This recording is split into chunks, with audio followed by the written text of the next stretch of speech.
bonjour à toutes et à tous, bienvenue sur KTV, Kwezi FM, le 106.9 pour ce temps de parole toujours en direct. À la radio et à la télévision, la gauche qui parle, oui c'est possible, mais c'est à chaque fois qu'il vient sur notre plateau, c'est Issaka Abdillahi qui est avec nous. Issaka, bonjour. Bonjour. Merci d'avoir accepté notre invitation. L'actualité, vous l'avez entendu, vous l'avez vu, vous l'avez lu, c'est aussi sur Kwezi, Macron et Azali qui vont se rencontrer le 22 juillet à l'Elysée. Qu'est-ce que la gauche mahoraise attend de cette rencontre?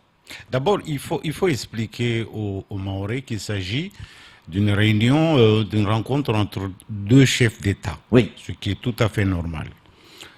Ce que j'entends de cette réunion, c'est que le président Macron puisse lui dire en face qu'il doit aussi participer à la lutte contre l'immigration clandestine au départ des îles Comores. D'abord, les originaires, les migrants venant d'Afrique, arrivent d'abord sur son territoire avant de regagner Mayotte. Là, je demanderai au président d'être extrêmement ferme là-dessus pour que les Comores ne puissent plus maintenant constituer un point d'appui pour l'immigration clandestine vers Mayotte. Ouais.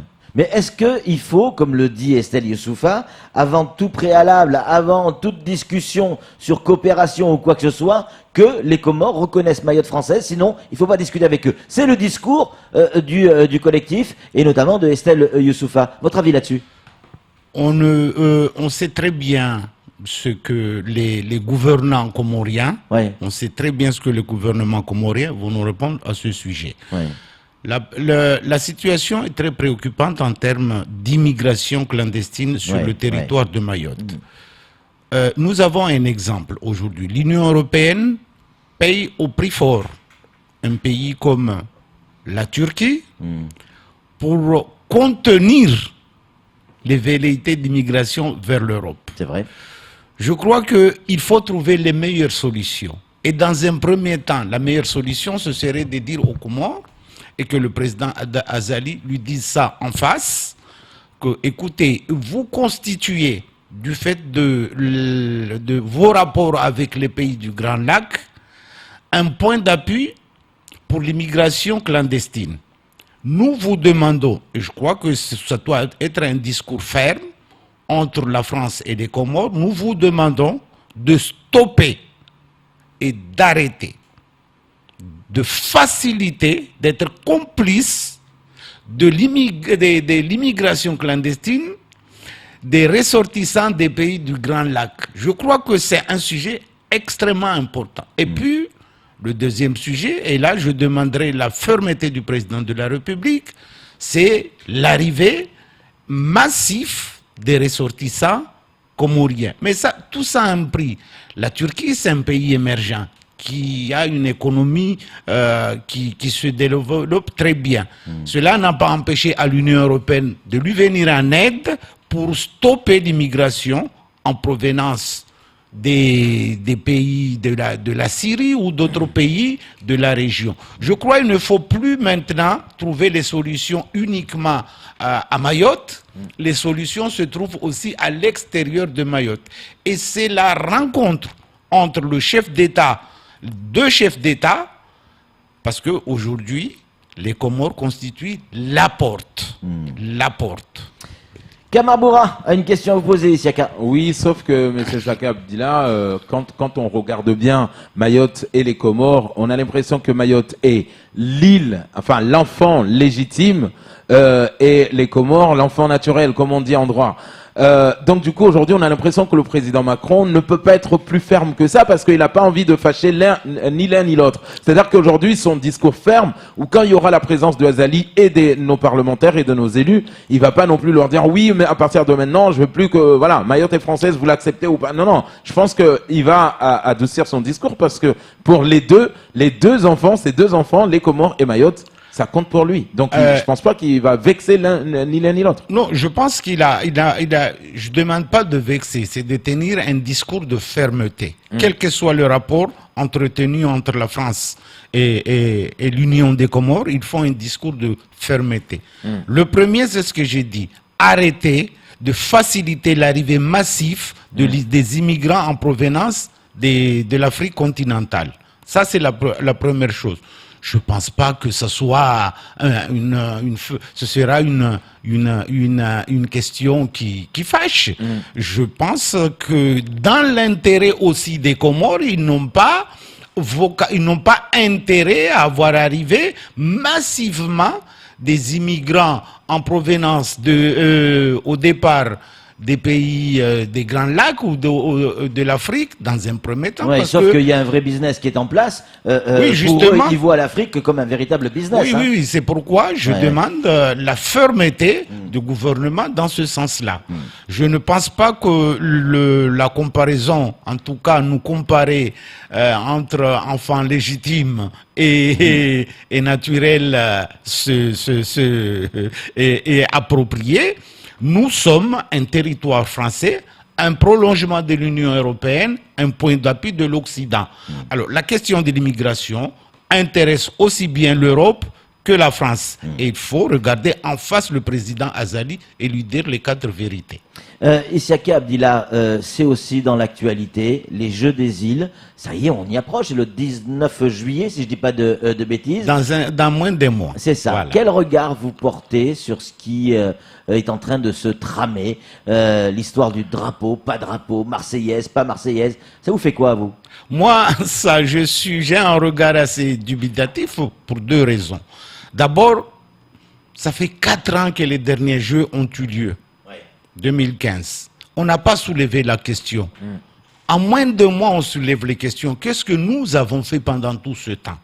Est-ce que nous avons discuté avec les États membres, les responsables de la commission des Jeux? Qu'est-ce que nous avons fait? Aujourd'hui, à moins d'un mois des Jeux, on soulève la question. On avait 4 ans pour discuter avec nos homologues, pour discuter avec Madagascar, avec la Réunion, avec les Seychelles, Maurice. On avait 4 ans pour le faire. Je trouve que même si je comprends les inquiétudes et les interrogations des uns et des autres, mais regardons-nous en face. Qu'est-ce que nous avons fait pendant 4 ans? Ok, qu'est-ce que vous, la gauche de Mayotte, vous voulez dire à ces sportifs et à ces organisateurs mahorais pour ceux qui vont gagner des médailles? Qu'est-ce que vous avez envie de leur dire? Vous en foutez? Chantez la Marseillaise? Proclamez le bleu, blanc, rouge? Ou alors respectez la règle des Jeux des îles? Cette charte, un des articles de la charte, nous l'interdit déjà. Donc la question, c'est que on a eu assez de temps pour discuter de cette affaire. Et d'ailleurs, il y a une question qui va se poser. J'ai cru comprendre que les prochains Jeux pourront avoir lieu aux Comores. Mais est-ce que est-ce que les Comores vont nous accepter en tant qu'entité mahoraise? C'est une question qui n'est pas soulevée aujourd'hui. Il y a le problème de cet article de la charte. Il faudra commencer à travailler au lendemain de ces Jeux qui se présentent. Ce que je vais dire, par contre, aux athlètes, aux responsables sportifs mahorais, c'est de ne pas attendre quand c'est à un mois des Jeux de soulever la question. Mais ce n'est pas eux, c'est à nos élus. Non, mais c'est même un élu.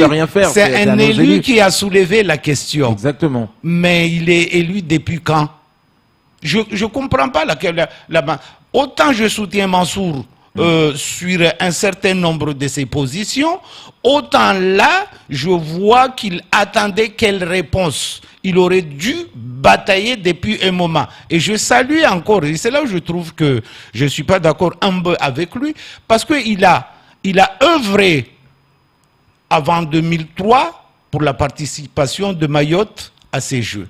Il était un acteur. Et je salue, parce que c'est Chirac qui a tapé du poing sur la table que nous participions en 2003. Mais là aussi, il faudra qu'il n'attende pas. Je salue encore une fois l'effort qu'il avait fait avant 2003 pour qu'on puisse y participer. Et d'ailleurs, à l'époque, c'était encore le président Azali. Exact. Et donc, il a cette force. Il connaît la diplomatie dans la région. Je vais bien le soutenir s'il prend son temps, pas à un mois des Jeux. la question est légitime.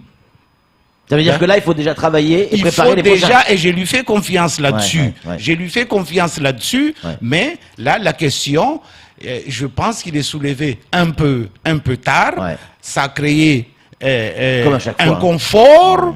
La polémique est un confort pour que chacun ne prenne pas ses responsabilités. Ouais. Et donc, je pense que nous avons notre part de responsabilité. On avait 3 ans, plus de 3 ans, pour discuter avec nos partenaires. Et en plus, c'est une question qui divise à l'intérieur qui divise. Il y a des États qui sont pour, d'autres qui sont partagés.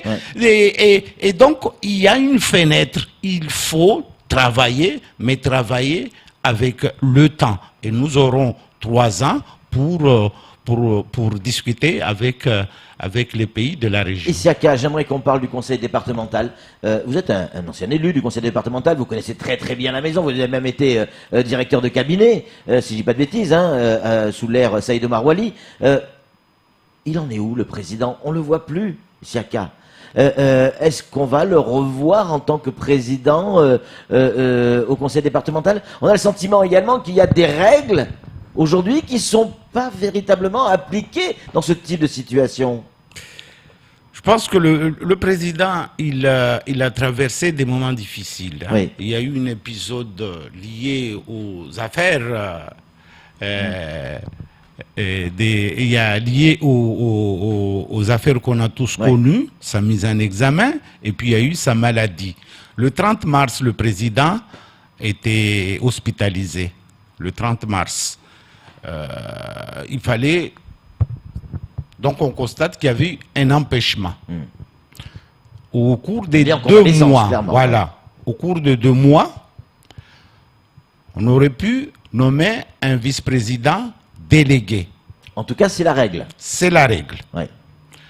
Maintenant, il est convalescent. J'ai cru comprendre, selon les informations que j'ai, il a 3 mois de convalescence. Donc il va arriver à fin juillet. Il arrivera le 30 juin. Juin, oui. Le 30 juin.